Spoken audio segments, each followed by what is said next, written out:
15 ఏళ్ల అనుభవం ఆంధ్ర తెలంగాణ కర్ణాటక తమిళనాడులో సంతోషానికి నిలయమైన మీ నివాసానికి మీ స్కందాన్షి గ్రూప్. నమస్తే యస్.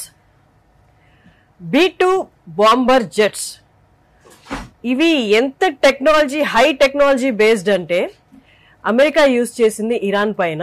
వీటి గురించి మన టాపిక్ లోకి వెళ్లే ముందు ఒక్కసారి వీటి గురించి నేను మీకు చెప్తాను. 37 గంటలు ట్రావెల్ చేసింది USA నుండి ఇరాన్ కి. ఇంకొకటి ఏంటి అంటే 30,000 పౌండ్ల బాంబుని న్యూక్లియర్ ఫెసిలిటీస్, ఇరాన్ లో ఉన్న న్యూక్లియర్ ఫెసిలిటీస్ మీద వదిలేసింది. ఇంతకు ముందు నుంచి ట్రంప్ చెప్తూ ఉన్నారు, నువ్వు నెగోషియేషన్ కి రా, లేకుంటే నేను ఇరాన్ ని నిర్మూలిస్తాను వరల్డ్ మ్యాప్ లో నుంచి అని. ఇంకా నెగోషియేషన్ జరుగుతున్నాయి, వార్నింగ్స్ జరుగుతూనే ఉన్నాయి. వార్ జరుగుతుందో లేదో అన్న యాంటిసిపేషన్ లో ప్రపంచం అంతా ఉండగానే రాత్రికి రాత్రి అమెరికా B2 బాంబర్ జెట్స్ ని యూజ్ చేసి ఇరాన్ మీద ఈ బాంబుల దాడి చేసి ఎక్కడెక్కడైతే న్యూక్లియర్ ఫెసిలిటీస్ అంటే యురేనియం ప్రోగ్రామ్, ఎన్రిచ్మెంట్ ప్రోగ్రామ్ జరుగుతుందో వాటి అన్నిటినీ నిర్మూలన చేసేశాను అని ట్రంప్ బయటకు వచ్చి వారి వాక్యాలతో కూడా చెప్పారు. ఇంకొకటి, ఇంత పెద్ద bomber jets B2 spirit bomber jets వస్తూ ఉంటే, ఇరాన్లోకి ఎంటర్ అవుతూ ఉంటే, ఇరాన్ కూడా ఏం తక్కువది కాదు కదా. వాటి radar system high technology, high power ఉన్న రేడార్ సిస్టము డిటెక్ట్ చేయలేదా? డిటెక్ట్ చేయలేదు. ఎందుకు డిటెక్ట్ చేయలేదు అంటే ఇది B2కి ఉన్న స్పెషాలిటీ. వాటి నుండి ఏదైనా ఫైటర్ జెట్ ముందుకు వెళ్తూ ఉంటే వాటి నుండి వచ్చే వెలువడయ్యే వేడిని కూడా ఇది రెక్కల కింద దాచుకోగలదు. అలాగే దీనికి రీఫ్యూయలింగ్ అనేది ఎయిర్లోనే జరిగిపోతుంది. రాడార్ సిస్టమ్కి ఇది ఒక చిన్న పీజియన్ లాగా, పావురం లాగా డిటెక్ట్ చేయగలుగుతుంది. అంటే రాడార్ సిస్టమ్కి కూడా ఇది కనిపించదు, ఒక పావురంలా కనిపిస్తుంది. రాడార్ సిస్టమ్ని కూడా మభ్యపెట్టగలదు. ఇలాంటి హై టెక్నాలజీని USA తన కోసం యూజ్ చేసుకోలేదు, ఇజ్రాయెల్ కోసం యూజ్ చేసింది. ఇందుకు ఇంత చేసింది USA, ముఖ్యంగా రేపో మాపో నేను పీస్ అవార్డు తీసుకుందాము అనుకుంటున్న ట్రంప్ రాత్రికి రాత్రి ఇలాంటి బాంబుల దాడి ఎందుకు చేశాడు? అది తన కోసం కాదు, ఇజ్రాయెల్ కోసం. మాట్లాడదాం. మనతో ఉన్నారు CHSS founder, director and national security studies subject committee expert chairperson. అలాగే వారితో పాటు వారి టీం, వారి CHSS రీసెర్చ్ ఇంటర్న్స్ ఉన్నారు. డాక్టర్ కన్నగంటి రమేష్ గారు, వారి టీం. వీళ్ళు ఇంటర్న్షిప్ చేస్తుంది law, foreign affairs, security studies and technology పైన. నమస్తే సార్. నమస్తే హర్షిని గారు. Thank you for coming with your students. ఇది ఒక పెద్ద topic, international topic. And talking to youngsters అనేది, మన దేశంలో ఉన్న యంగ్స్టర్స్ తో మాట్లాడడం ఇలా కూర్చొని అనేది, this is something which is needed. ఒక్కసారి మీరు చెప్పండి sir, how do we see it, how do we see all this war thing which are going on, రాత్రికి రాత్రికి జరిగిపోవడం, దాని ద్వారా మన షేర్ మార్కెట్ కూడా ఇవాళ పడింది. భారత్ కి కూడా తీవ్ర నష్టం ఉండిపోతుంది. ఎందుకంటే ఇరాన్ మీద దాడి చేయడం ఈవెన్ భారత్ కి కూడా ఇష్టం లేదు. మనకు వచ్చే క్రూడ్ ఆయిల్ అక్కడి నుంచి ఆగిపోతుంది. ఒక్కసారి ఈ తీవ్రతను మనం మాట్లాడుకుందాం sir. I really wanted to thank heartfully, మనస్ఫూర్తిగా I wanted to thank Suman TV యాజమాన్యము. ఎందుకంటే ప్రపంచంలో జరుగుతున్న యుద్ధం యొక్క తీవ్రమైన నష్టాలు ఆర్థికంగా, సామాజికంగా, వర్తక వాణిజ్య వ్యాపారాల మీద తీవ్రమైన ప్రభావం చూపించి సగటు భారతీయుడికి చాలా ఇబ్బంది కలిగించే ఒక కోణంలో మనం చూసినప్పుడు యుద్ధాన్ని మనం ఎట్టి పరిస్థితుల్లోనూ ఆపాలి. అంటే my first instinct goes out to de-escalate the tension between Iran and Israel. Moreover, United States of America recently, as you said very eloquently in your introduction, B2 stealth bombers ను ఉపయోగించి ఇరాన్లో ఉన్న 3 nuclear sites, Isfahan, Natanz and టొఫాన్, ఈ 3 sites ని, ఇరాన్లో ఉన్న 3 sites ని B2 స్టెల్త్ బాంబర్ ను ఉపయోగించి రాడార్ వ్యవస్థకు కూడా అర్థం కాని విధంగా, అంతు చిక్కకుండా అవి భూగర్భంలో uranium enrichment which will lead to nuclear, ఆ ఫెసిలిటీస్ మీద, అంటే it has penetrated deep into the mountains of Iran, where a 200 kilometers range from Iranian capital called Tel Aviv నుంచి ఈ 3 sites లో 200 to 300 రేంజ్ లో వెళ్ళి అక్కడ nuclear facilities లోకి deep penetrated into the mother earth and then blasted itself. Bunker buster bomb. B2 stealth is the one which carries these 30,000 pounds of bombs. A bunker buster bomb will get into the earth and explode, and it has already exploded.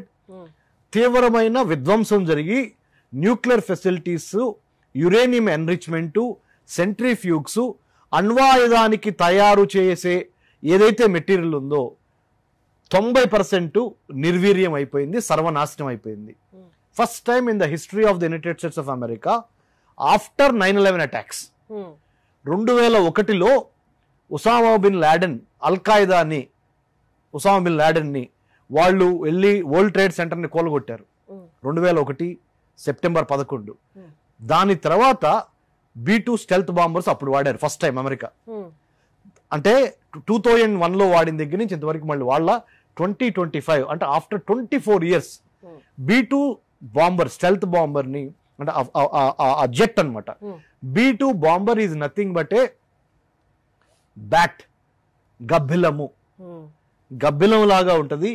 It cannot be detected by the radar వ్యవస్థ.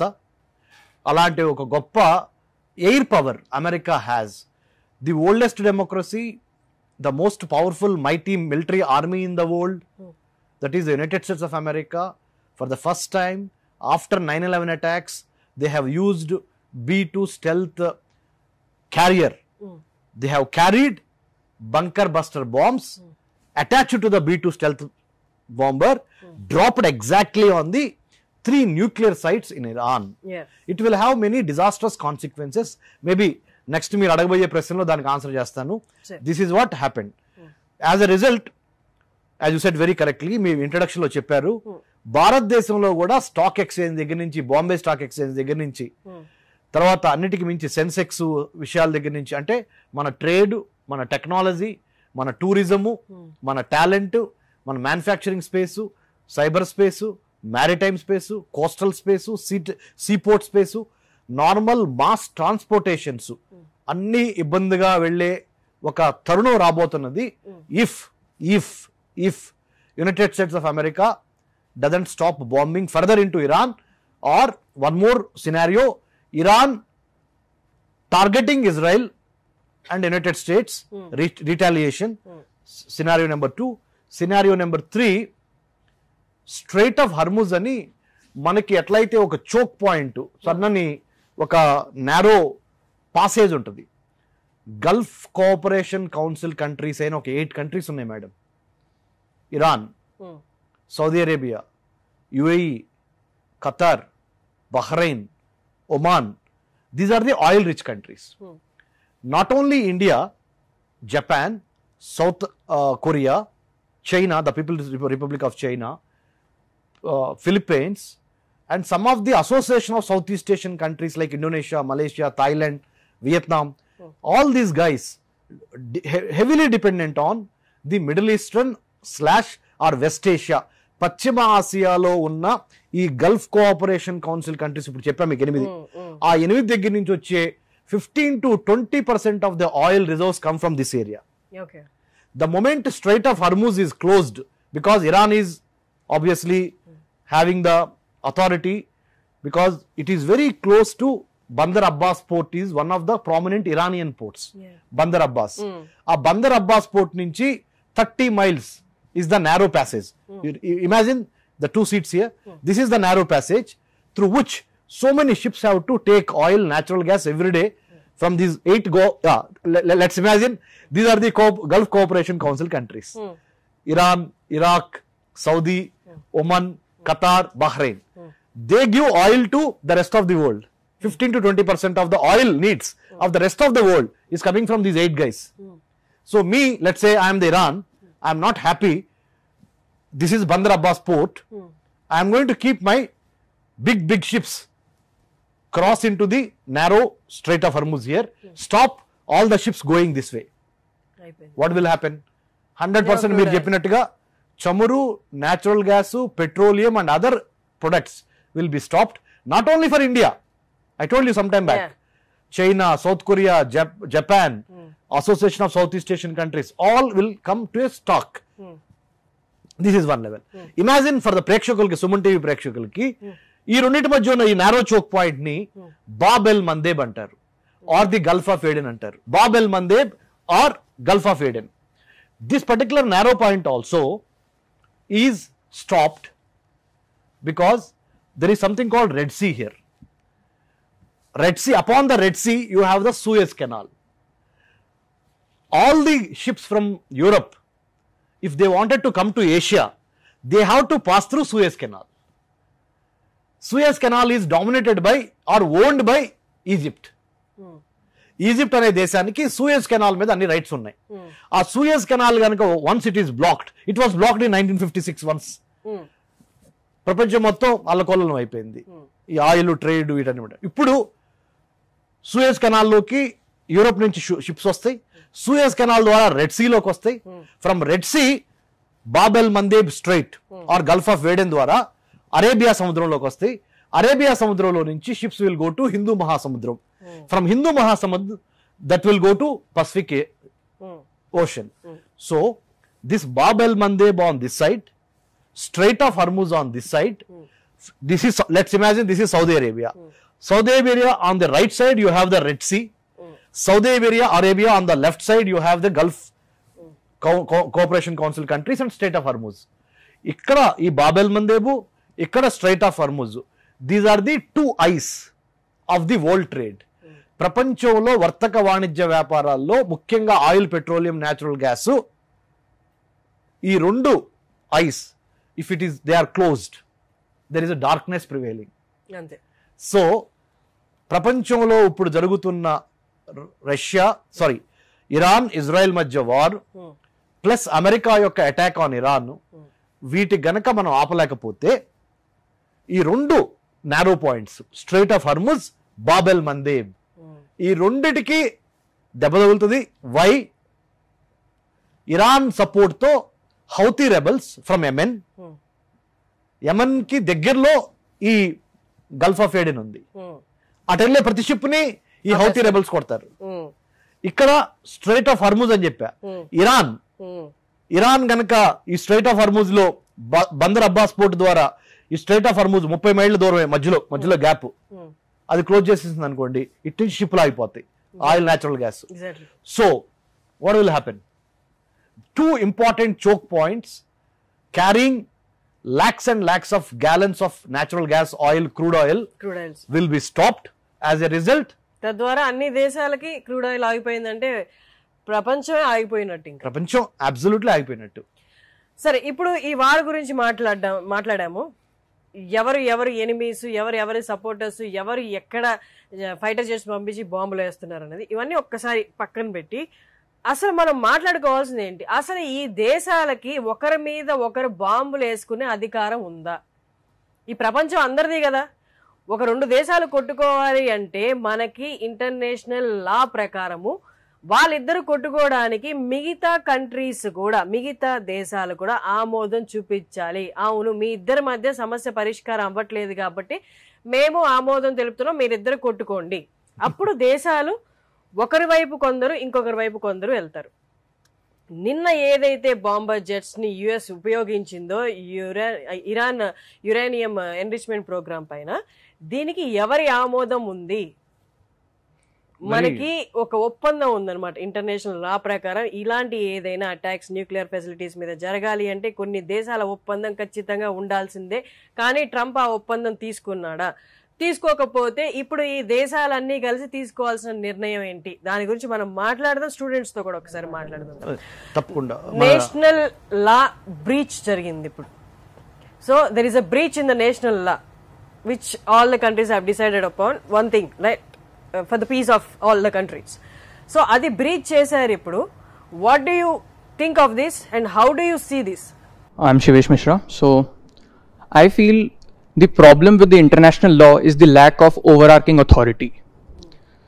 We do have UN Charter, we do have Geneva Convention, we do have ICC, International Criminal Court, but the problem with these things are these are not binding. Not all the countries, 195 countries do not have part in this. for example, Israel, US, and Iran. 3 of these countries are not part of ICC.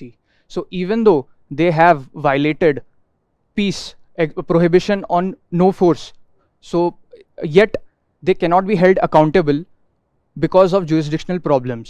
That's the problem with international law, because of which wars are still continuing, and in the near future we don't see them stopping anytime soon.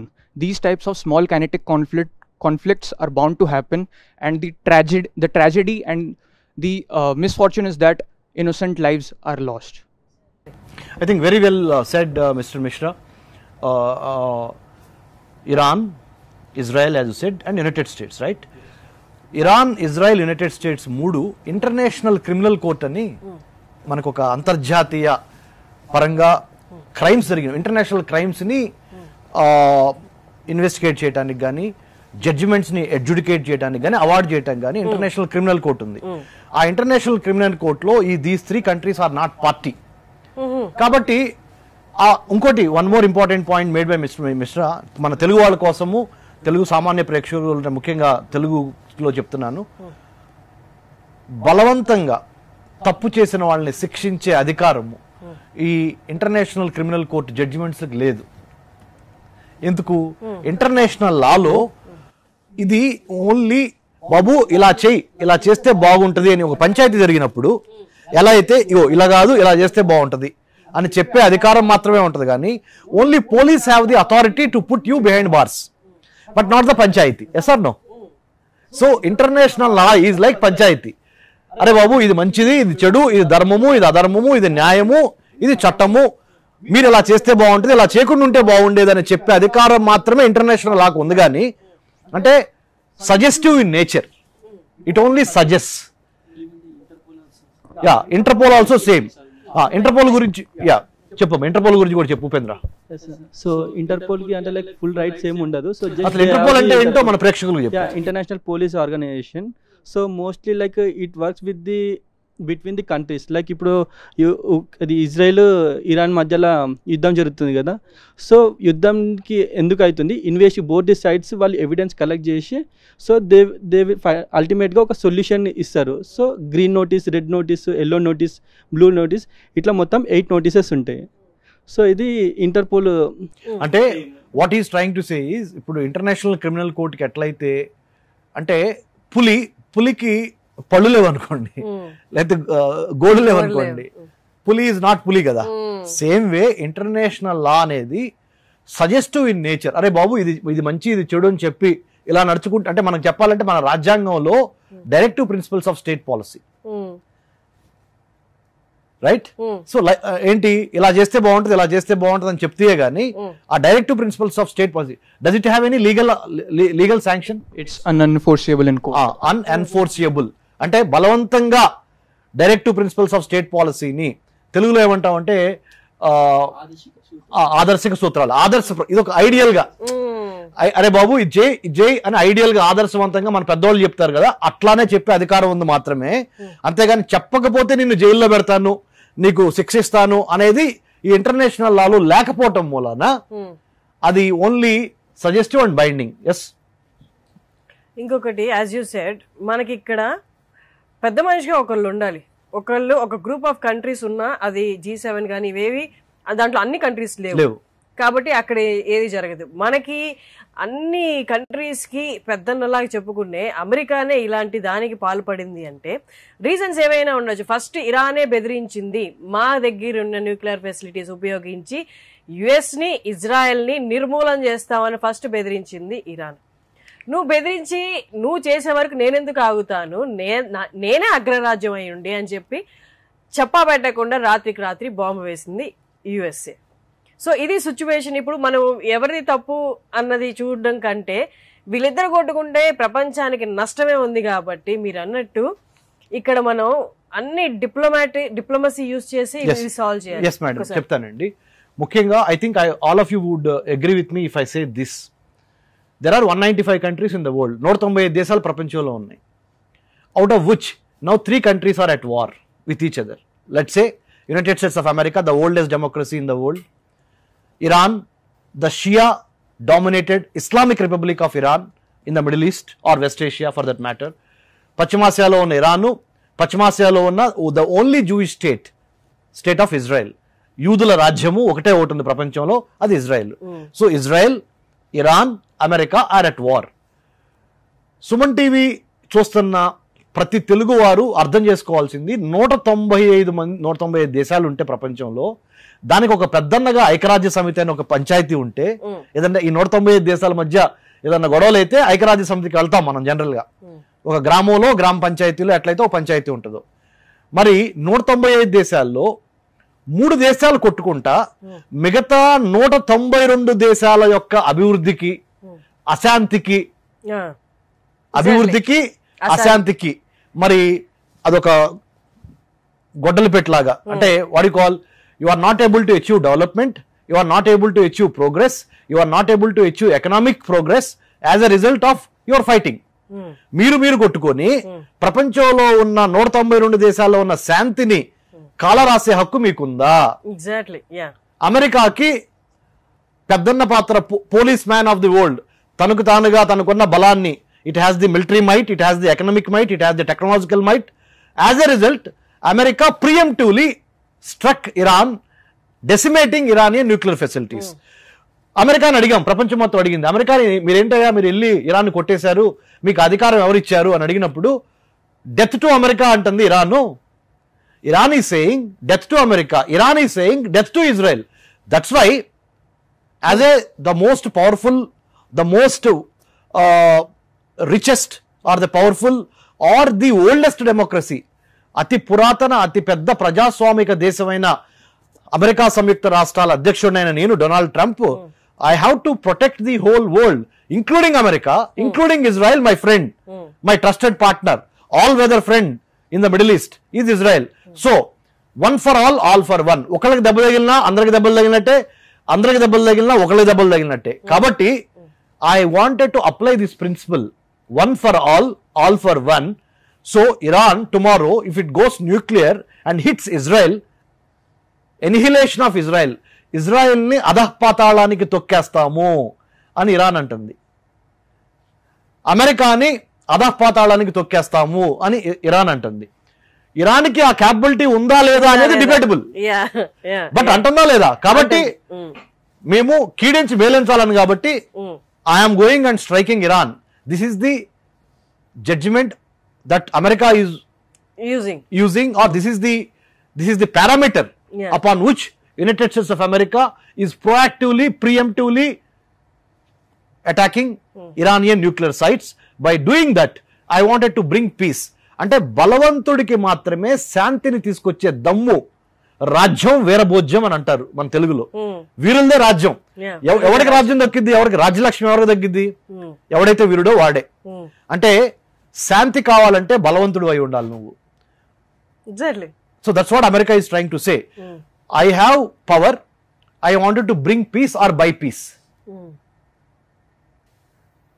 So ఇప్పుడు మనం wait చేస్తుంది, Iran already declare చేసింది మేము తిరుగుబాటు, మా retaliation ఎలా ఉండబోతుంది మీరే చూడండి అని చెప్పింది. కానీ ఇరాన్ అనేది చిన్న దేశం, అమెరికా పెద్ద దేశం.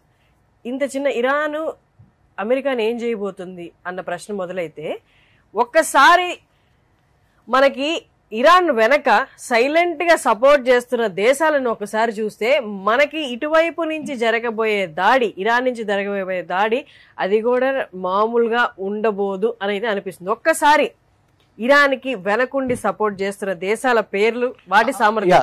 Definitely. I think before I speak, I think I would love to ask my interns, Sir. Who do you think are the countries supporting Iran? Like Russia is supporting. Yeah, Russia, China, Syria, okay. Yeah, but still you can Pakistan? say, yeah, Pakistan is playing like that. dual role. Pakistan also is there. Turkey, definitely. Turkey, So we could identify now 5 countries and one more country, North Korea. It's Russia, it's China, it's North Korea, it's Turkey, it's let's say Syria, or it's say Yemen. Yemen is absolutely a devastated country, but still they are mentally or psychologically with these people only, Iranians only, because Houthi rebels are there in Yemen. I think that's a good point you made. Yeah, these are the 5 to 6 countries are behind Iran. But Russia China equally powerful to America. yes, so ఇప్పుడు ఈ retaliation అన్న దాని తీవ్రత ఎలా ఉంటుంది ఒక్కసారి? yeah. Himanshi, what do you think? See, China and Russia are also equally powerful. So Iran, Russia, and China. Iran, Russia, and China. If like all three of you guys, Iran, Russia, China, you are there. I am United States of America, and he is Israel. So You both we are three together. combined. You three are together. So how do you assess like who is stronger? What's your take on it? Russia ఉన్ను China powerful అని నేను అనుకుంటున్నాను sir. ఎందుకంటే army పరంగా చూసిన, అలా weapons పరంగా చూసిన, టాప్ 5 కంట్రీస్లో టాప్ 2-3 ప్లేసెస్లో రష్యా చైనా ఉంటాయి. సో వెన్ కమింగ్ టు ఇది మళ్ళీ టెక్నాలజీలో కానీ useful weapons, advanced weapons Russia China దగ్గర ఉన్నాయి కాబట్టి రష్యా చైనా పవర్ఫుల్ అనుకుంటున్నాను సార్.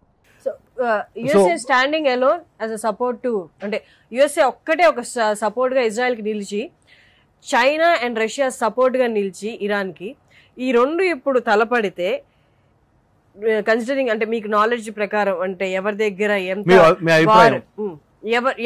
ఎవరు గెలుస్తారు అని మీ ఉద్దేశం? Tough war, but China and Russia upper hand ఉంటుంది అని అనుకుంటున్నాను. Okay, what do you think? He's saying China, Russia will be in the upper hand. What do you think? So Iran గెలిచే chances ఉన్నాయి. He's saying Iran in collaboration with China, Russia is having upper hand. That's what he's feeling. Yeah. I feel contrary, because we have to take in account the nuclear capability. When we are speaking the strategic alliance between US and Israel, we need to take into account both of them are nuclear powers. Whereas Iran, they are like suspected of having nuclear weapons they are making. Russia has more, nukes. yeah. China has nukes. Yes, sir, but I'm coming to that. I'm saying Russia, now Vladimir Putin publicly has stated that Russian civilians are there in Israel and they are working there. Even though it is condemning USA's attack, it is still not taking active participation in the war. So we can say they are on their side, but passive. It's passive participation, not active participation. Whereas with the strategic alliance between US and Israel, there is active involvement. Moreover, we need to also see that USA, like sir rightly said, is the ultimate military power in this world. Though China and Russia are very powerful and they are rising superpowers without a doubt, but I still believe Israel and USA have more leverage. Okay, that's what. Yeah, I think you quite right. అంటే నేను కూడా మీరు చెప్పింది agree చేస్తున్నాను. United States of America, Israel, European Union and other countries, when they come together they are more powerful.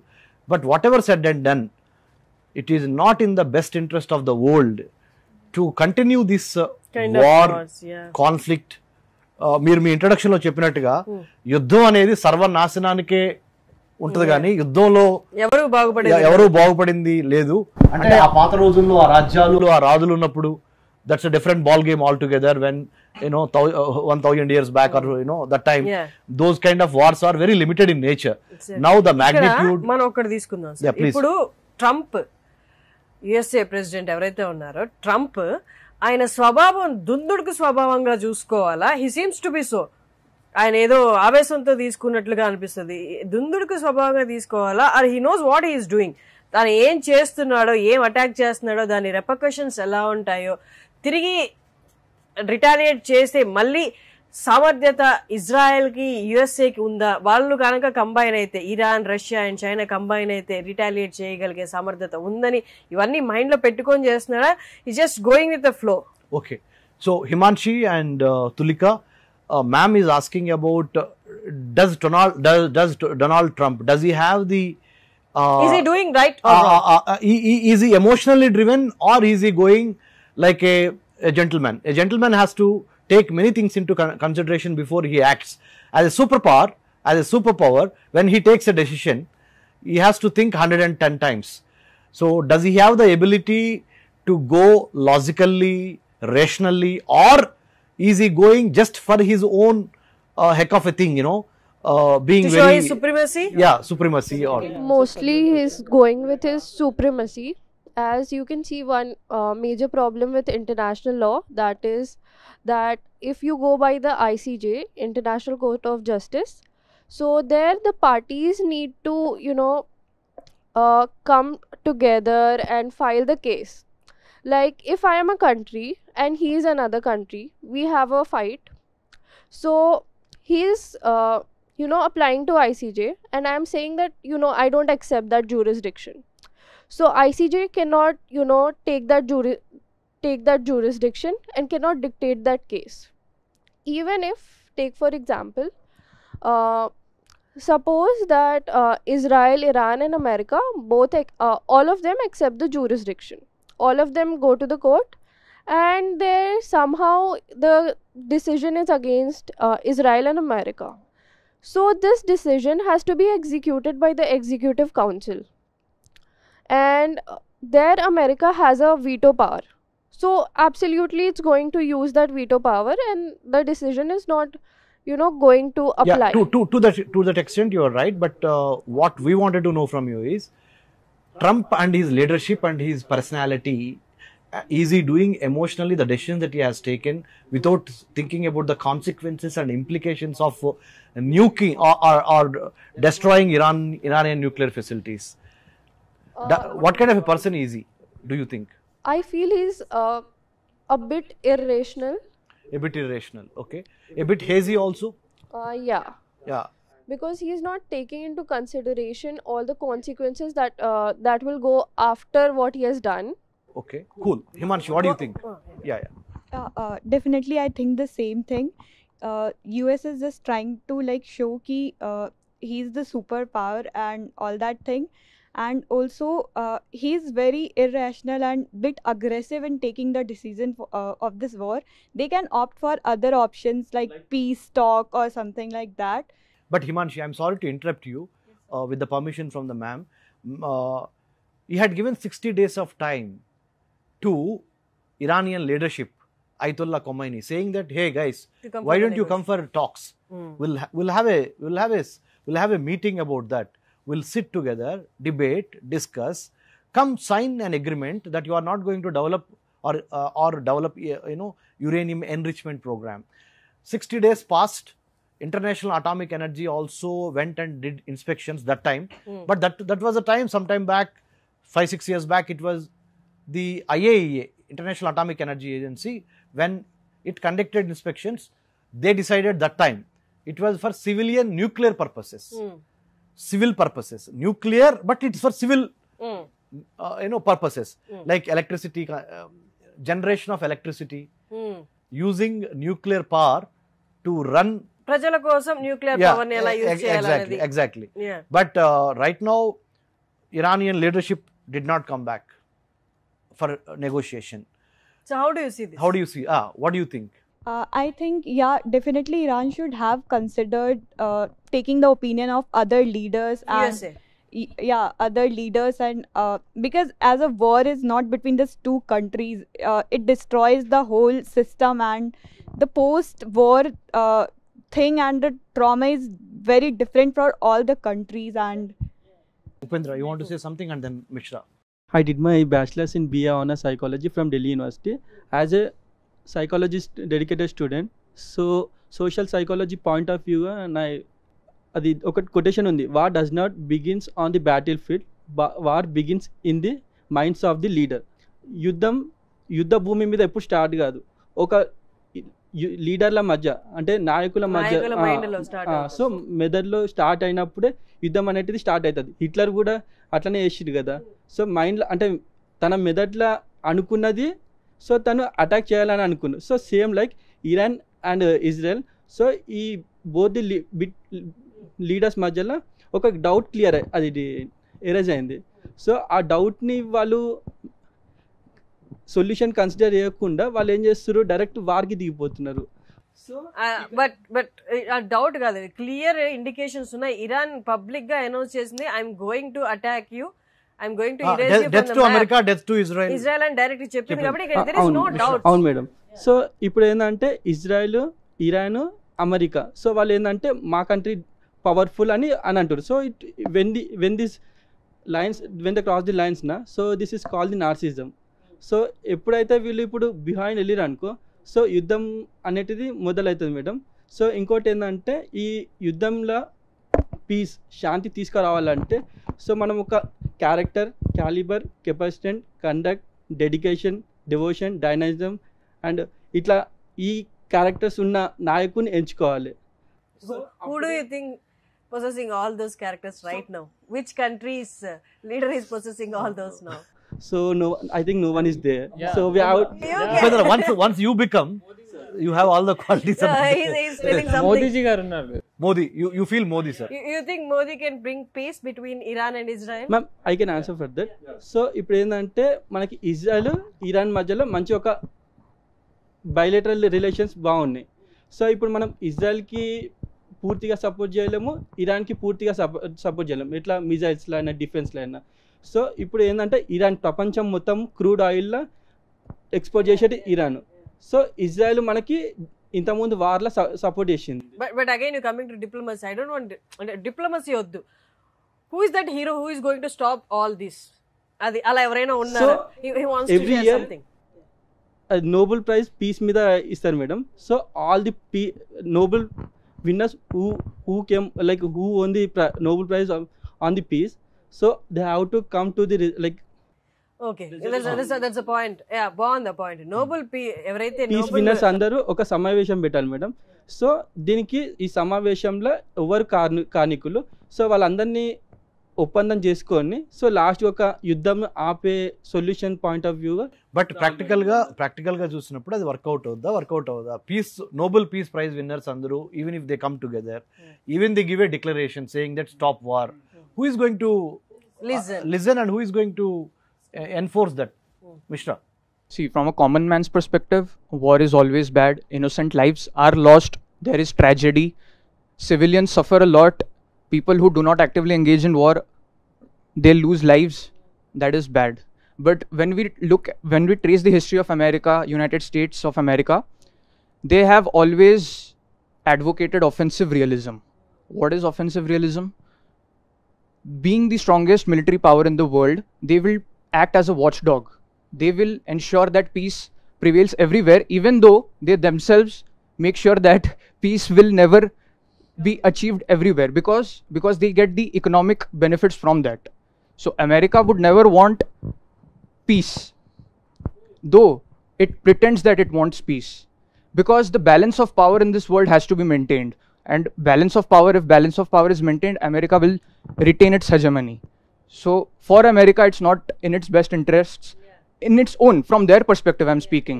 But yes, international community absolutely condemns, and my opinion is the same as the opinion of the Ministry of External Affairs of India, that we should prioritize de-escalation and diplomacy over conflicts. అంటే యుద్ధం ఏదైనా గొడవ ఏదైనా ఇరువైపుల నుంచి ఉంటాయి కదా ma'am. అంటే ఆపాలంటే ఇరువైపులు ఆగాలి కదా. సో ఇద్దరు మ్యామ్, ఒకరేమో యుఎస్ఏ ప్రెసిడెంట్ డొనాల్డ్ ట్రంప్ గారు, అటు సైడ్ నుంచి పుతిన్ గారు.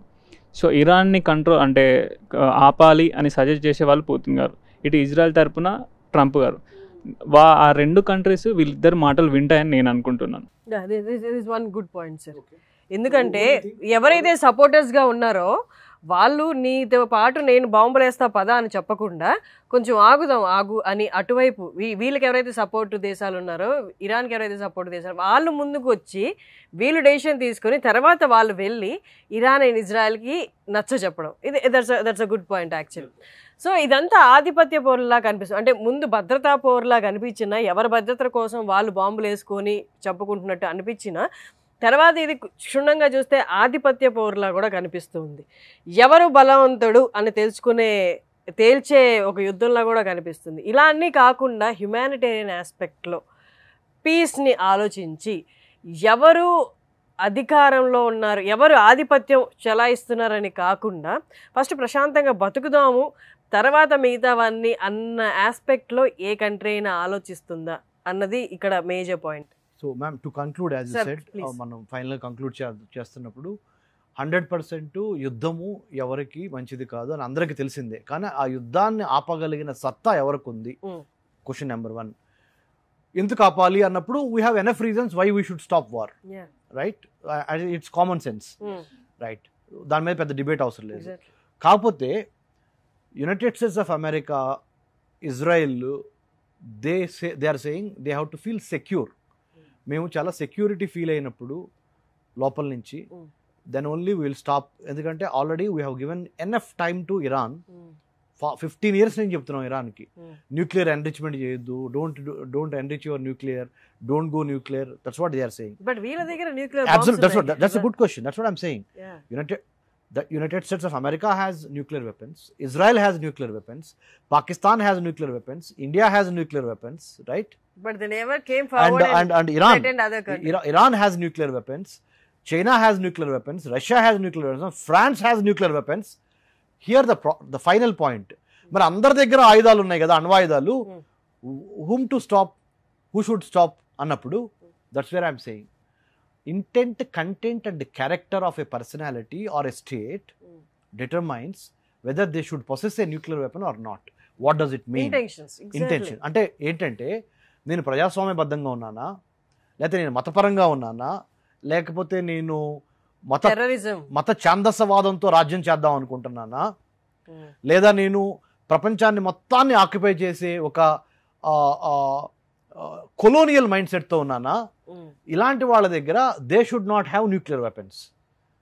Okay, see nuclear having a gun by a police man, how can you apply the same logic having a gun by a criminal? Criminal must not have a gun. A policeman should have a gun. Here, who decides who is a policeman? Again, the second question. ఎవరు నిర్ణయిస్తారు మీరు policeman అని? ఎవడిచ్చాడు నీకు అధికారం? Who has given you that power to decide you should have nuclear weapons? The answer to that is track record. మీ రాజ్యము, మీ దేశము last 50, 60, 70 or 100 years లో how many times you have invaded other countries, how many times you have exploited other countries. If you are having that kind of mindset, then you should not have nuclear weapon. Then if that should be considered, only India should be having nuclear. That's what I'm saying. Because we invaded no country. India, Bharat, BHARAT, building a autonomous and harmonious Raj to advance trade, technology, tourism and talent and to destroy terrorism. Bharat అంటే అర్థం ఏంటంటే BHARAT, building a autonomous or audacious, right?